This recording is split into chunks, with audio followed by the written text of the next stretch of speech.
article, biggest week of year for markets could bring more volatility. So there you go. Well, I certainly have more. I have confidence. I started to say more confidence in the Alta than Cliff High does, but I don't think that's true. I believe he's dead on. I believe something is coming November.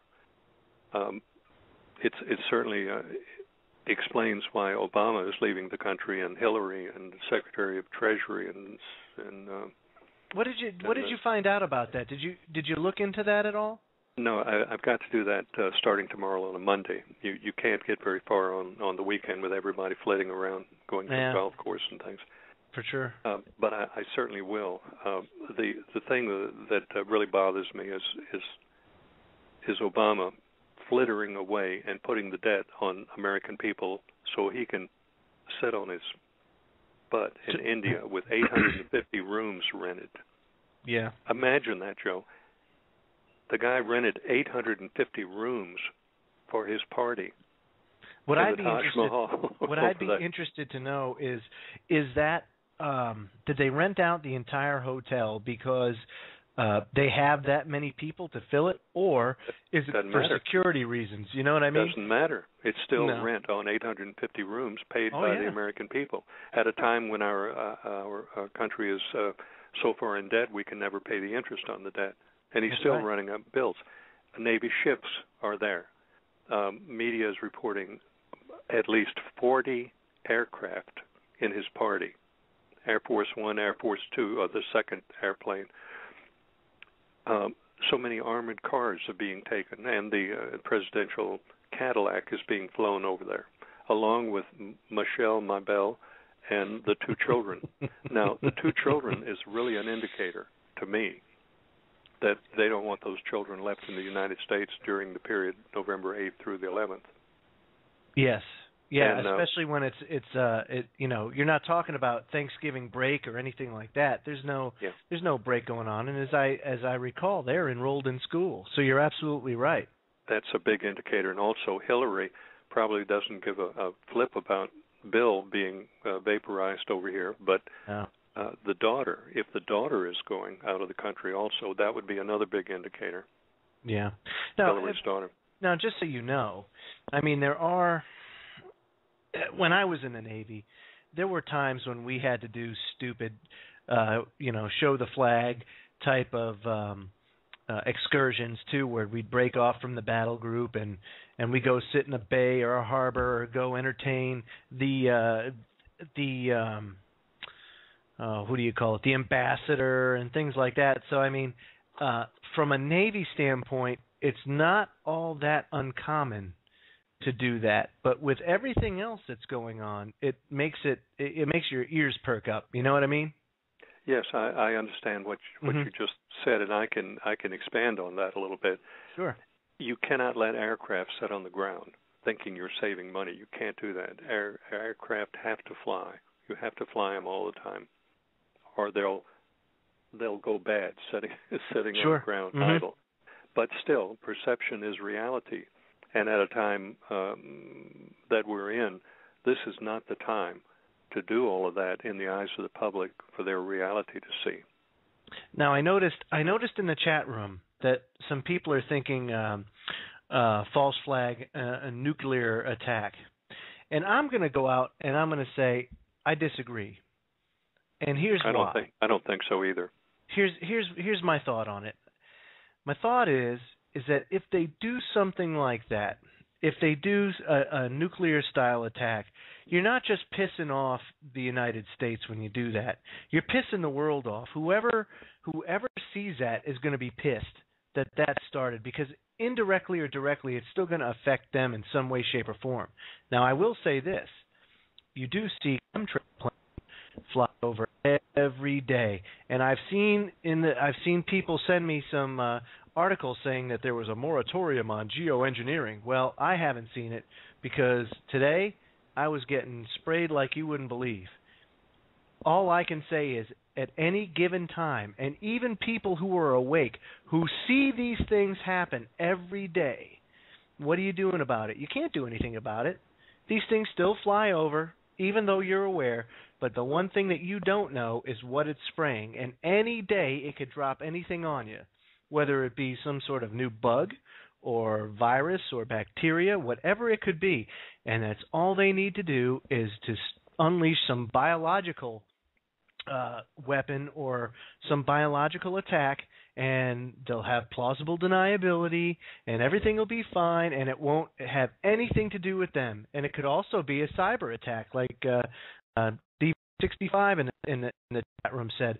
Although I will say that I don't know if a cyber attack would have the impact that they would want from a psychological standpoint.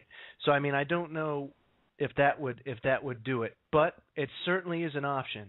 And I mean, the nuke option's on the table too, but I just don't see that as being a smart move on their part. Go ahead, Griff. I'm sorry. Don't be sorry. I was listening to you. That's why I was so quiet, Joe. The American people do not. This is going to be a tough one for me to verbalize and get across. Mm-hmm. The American people don't view events in the right way. They tend to view events or attacks like America is standing for freedom and our military is for the American people and for the country, and somebody is attacking us because they threw a rock and we're throwing a rock back and they're throwing another rock back and forth. It's not like that at all. Every time something happens, there is a deep-rooted reason for it, but it's not the reason that the American people think it is. It's never like that. For instance, maybe this is not dead on, but the aerosol spraying has been going on for over 10 years. Now, why do you think they're doing that, Joe? I'm going to play with you here a little bit. Why do you think they're still spraying? Why do I geoengineering, Griff? Expand on that. Expand on your answer. Manipulating the environment. No. We'll just say. Well, let's back up now.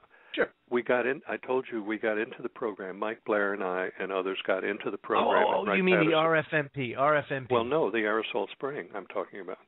Well, that's RFMP, right? Well, yes, but you didn't say that. No, and, I know. And 100% of the people would never say that. They would never say it was the RFMP.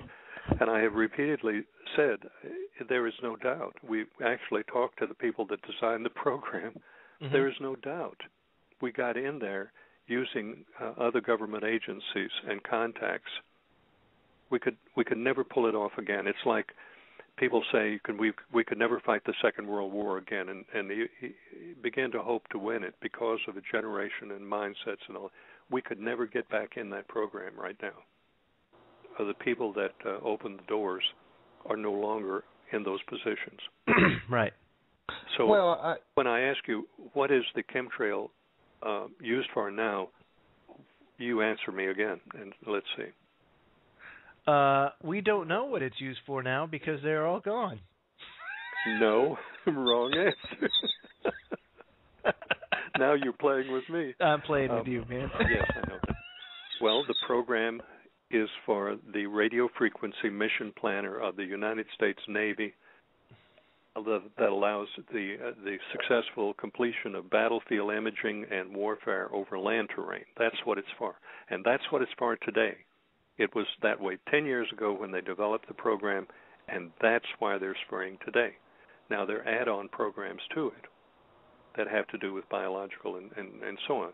But it is still for the Navy radio frequency mission planner system. Now, that's a computer system. And it enables the military to visually see land terrain and the battlefield, and with all of the numbers flashing on the screen, on the computer screen, all the distances, the elevations, you can see the troops, the movement of troops. You can see everything in 3D. That's what it was for 10 years ago. That's what it's for today. Now you couple that with the urban warfare maneuvers that have been going on in American cities for the last 10 years. The first started at Tybee Island, Georgia, many years ago. when they dropped Marines at night in people's lawns down there. The helicopter wind blew lawn furniture and blew things out of people's off their porches and off their patios, and there was quite a write-up in the paper. They've been in every city in America. They were thrown out of Charlotte. They were thrown out. The military was thrown out of Pittsburgh, and many, many other cities. They were found to be using live ammunition in Detroit and Chicago and a lot of other places. They have been here in Richmond 4 times. They landed helicopters on the lawn of the University of Richmond and dispersed troops and mapped the entire state. Every city has been mapped in these systems, in the computers, so they can come back and they can pull up the programs, the distances, the land terrain. They can pull it all up in the computers, and they can do anything they want to do militarily using the RFMP and reinforced by all of their urban warfare maneuvers that they have done over the years. You see, so what are the chemtrails for? The chemtrails are for military warfare in America. That's what it's for, and that's the period we're coming into right now. Now, is that it? No, the add-on programs have expanded into biological and some others and some other programs. It is possible with technology today, with high-tech, cutting-edge technology, to influence the minds of the people. You can put panic into the mental processes in people today, militarily. You know, hey, John, did you have something to add? I heard you kind of cut in, and I didn't know if you had something to add or not. Or not. No, I'm sitting here having a bit of technical difficulties. I'm trying to get it straightened out as quickly as possible. Oh, aye, sir. Anyway, I just totally lost my train of thought, Griff. Holy crap. Well, you've been associating with me. I do that all the time. Oh, man. But you're not that old, though, Joe. No, but your alpha waves are killing me. That's what it is. Oh. But, you know, technology has advanced so much so now that I know that Cliff Carnicom was talking about Morgellons being something that is a byproduct of chemtrail spraying. Well, he doesn't know that. But, you know, I've been with Clifford. We've been together in this thing for 10 years now, so we pretty well know each other. We know all of these people, all the old people that are still around that have been with us since the very beginning. Mm-hmm. Something apparently is releasing the polymers, the Morgellons, and so on into the atmosphere. It's pretty obvious that that's occurring, and it's the obvious assumption that it's coming out of the aircraft, the chemtrail aircraft, but there's no absolute hard proof on that. But doesn't matter. It may not matter. Yeah, you're right. Now I got a phone call here, and I'm going to go to him right now, Griff. This is Lee from Kentucky. Lee, you're live on the show. Hey, how you guys doing this evening? We're doing fine. All righty. Hey, I've got a comment I want to make. You was talking earlier about November the 8th. Sure. I had read somewhere, studying some biblical timelines, and what I found is apparently November the 8th on the Hebrew calendar was actually the date that God closed the door on the ark. And of course, we know that Noah went through that time, and I just wonder if that's symbolic or a parallel to maybe the start of the tribulation. The other thing I want to say, you had a guest on there, I guess it was Thursday night, and we're talking about the mark of the beast. Mm-hmm. And I have heard several evangelicals, even mainline pastors, make the same comment, you know, and they always say this. It's interesting how you can read something and say something entirely different. Mm-hmm. They talk about the mark of the beast being on the right hand or on the forehead. If you go look in any King James Bible, it doesn't say that anywhere. In fact, it says in. That's why I think the mark is the RFID chip, partially for the tracking ability. But it's interesting to me how we hear things over and over, and we get to believe it. But actually, the Bible tells us it says in the right hand or in the forehead. It doesn't say on.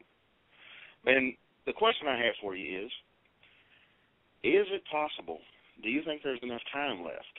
Because there's several states, I'm down in Tennessee, and even Texas, are starting to talk about secession. Do you think there's enough time left? Is that a possibility, or are we too late in the game for that?